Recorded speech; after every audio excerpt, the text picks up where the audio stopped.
ऐसा लग रहा था कि जंगल संगीत से जीवंत हो उठा है और छोटे जीवंत पक्षी और सुंदर हंस की युगलबंदी से मंत्रमुग्ध होकर सभी जानवर सुनने के लिए रुक गए।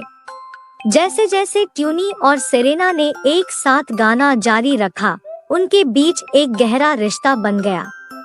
उन्होंने पाया कि आकार और रूपरंग में अंतर के बावजूद संगीत के प्रति उनका प्रेम उन्हें एक साथ लाता है। ट्यूनी ने सेरेना की शिष्टता और सुंदरता की प्रशंसा की, जबकि सेरेना ने ट्यूनी के जुनून और रंगीन भावना की प्रशंसा की। जैसे जैसे समय बीतता गया, ट्यूनी और सेरेना के बीच दोस्ती बढ़ती गई। उन्होंने घंटों एक साथ बिताया, जंगल की खोज की, कहानियां साझा की और पेड़ों से गूंजने वाली सुंदर धुनें गाई। अन्य वन जीव अप्रत्याशित मित्रता से आश्चर्यचकित हुए और उनका संगीत प्रसिद्ध हो गया। एक दिन जब पक्षी एक शांत झील